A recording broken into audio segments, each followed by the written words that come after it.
So it looks like Kellen Moore is going to become the Saints head coach.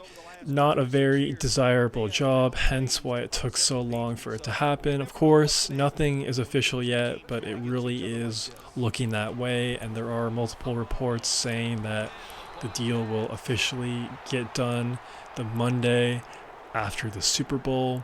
So Kellen Moore as the Saints head coach. Will it work? Will it not? Really not sure. I really think it's kind of a meh hire. Kellen Moore is obviously a first-time head coach, a long-time offensive coordinator for the Cowboys, then went to the Chargers. Now he's coaching the Eagles in the Super Bowl as their OC. So the dude is definitely qualified offensively. Obviously, the Eagles' offense was pretty elite this year, but I mean, come on, bro. When you have Saquon Barkley, A.J. Brown, and that pretty good Eagles team overall, I feel like anyone would be pretty successful calling plays as the OC for the Eagles. But, fair play to Kellen Moore. The success he had offensively with the Eagles propelled him to get this head coaching job. So, will it work out in New Orleans with Derek Carr, Spencer Rattler, and aging Alvin Kamara? I'm not sure, man. I'm not sure. And there were reports that Kellen Moore was actually hesitant on taking the head coaching job due to Derek Carr potentially being the long-term QB in New Orleans. And I really can't blame him at all for thinking that way. I think that's one of the many reasons why this head coaching job is just at the bottom of the list. The fact that they have Derek Carr on that contract and the fact that he's still on the roster is just alarming and makes me uncomfortable, and I'm sure would make a lot of head coaching candidates uncomfortable. The dude just isn't great. Just ask Chris Olave. He's been a victim of multiple hospital passes from Derek Carr, and I just don't think he's that good of a quarterback. I really think he cares about his stats a little bit too much. He really is safe with the ball, doesn't really throw the ball downfield, and I'm just not a fan of his game. I feel like maybe he's a decent guy, but as a starting quarterback, I think he's bad. Straight up, just bad. And not only do you have that, but the Saints are definitely in a salary cap situation going forward for the next 2-3 years. So going to be hard to add talent through free agency and whatnot. So if you're a part of the Saints organization or if you're a fan, the next 2-3 drafts are going to be very, very critical for them going forward, since that's the only way they could really add talent.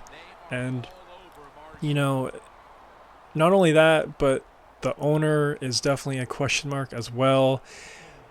Throughout the midpoint of the last season, he had a quote saying, "We are not going to rebuild," and that's just a real major concern. If you just take a look at the roster, it's not that talented. Sure, you do have some pieces for sure, but to think that roster is a playoff team on paper, on game day, it's just not it. This team's going to be bad in the 2025 year. It's probably going to be bad in the 2026 year. So trade away Alvin Kamara, get off that Derek Carr contract, just accumulate draft picks and try to have a good draft in 2025 and just set the foundation. But they're kind of in that no man's land where they have Derek Carr, they have Alvin Kamara, and they have an owner that's not accepting a rebuild.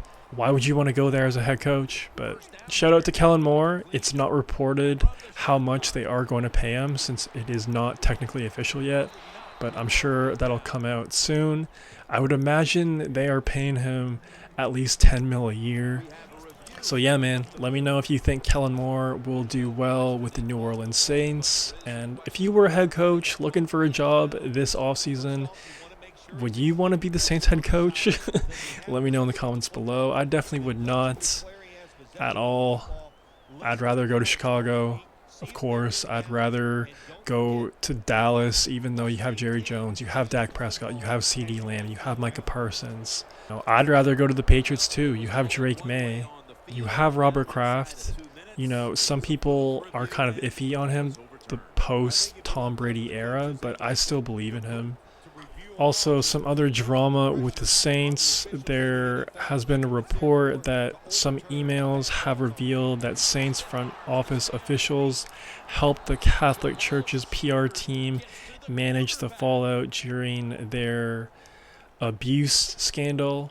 If you don't know what I'm talking about, just take a quick Google search. There was this crazy story multiple years back with the Catholic Church being involved with some really evil stuff, to put it lightly, and the Saints were intertwined with that scandal.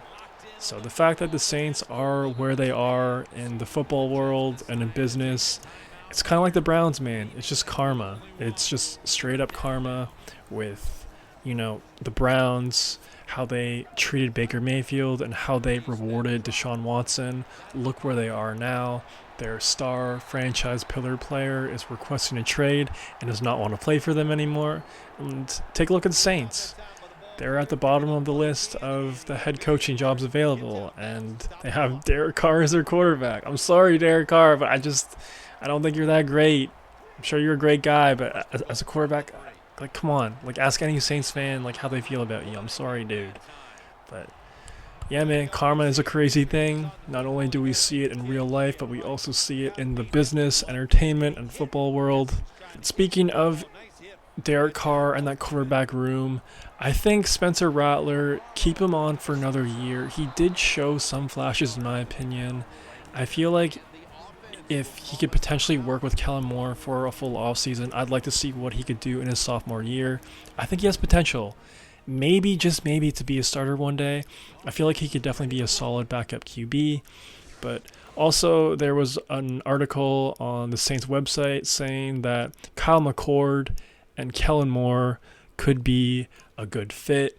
Obviously, the Saints don't have a top draft pick, so Cam Ward and Shedeur Sanders seem to kind of be out of question unless they really fall off or they make some sort of crazy trade, which could happen. I really feel like Luka might be influencing, inspiring the sports world out there to make crazy trades and to just go for it. So you never know. Maybe they can move up to draft Shedeur. I wouldn't hate it. Why not? But Kyle McCord, Quinn Ewers, Jason Dart, I feel like all those guys could be potential Saints. And you have Spencer Rattler, you have Derek Carr on the roster as of today. You need to add more QBs into that QB room to really just make it a more competent, reliable room. Because even though I do like Spencer Rattler, to have him be the QB1 hypothetically for week 1 of the 2025 season, that seems risky. That doesn't seem sustainable. So let me know who you think the Saints will add as their QB in this upcoming offseason. Will it be someone in the draft? Will it be Sam Darnold, Justin Fields, Russell Wilson? I don't know, man. Lots of possibilities. They'll figure it out. We'll see what happens. Stay tuned. And yeah, man, if you made this far, please subscribe and like the vid. It'd help out your boy a ton. That's all I got for right now. Peace. 66 yards from pay dirt. Chris Ivory lined up in the backfield. First down at the 34. Brandon Marshall has the grab. Just look at what the quarterback has done in this game, but it's not enough at this point to be leading in this game, Phil. Yeah, he's going to look at the stat line and say, hey, he had an outstanding game, but they got to find a way to win. It just tells you it's not all about the quarterback. The team has to all play together. Ivory's trying to be patient, but there is nowhere to run that time, and he only gets a short gain. Get ready. 3rd and 2. Chandler Jones gets to the quarterback. Well, you just get tired of sending 3 or 4 players at the quarterback in passing situations. So this time the defensive coordinator sends the blitz, and they are up for it. They get to the QB and get a sack.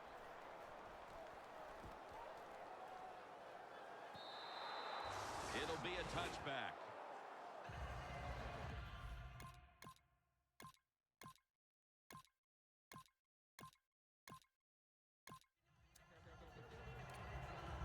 The Jets heading back out there on offense, hoping to improve on their last possession, which ended rather quickly with a punt. Yeah, I think what they got to do, they got to come out and be a little more creative, get the defense off guard, make them think over there. That was too generic what they did on the offensive side. If you want to score, show some ingenuity.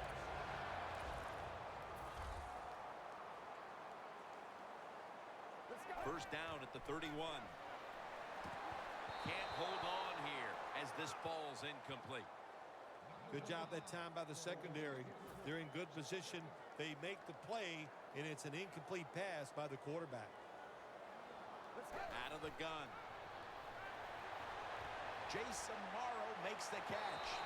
Tackles made.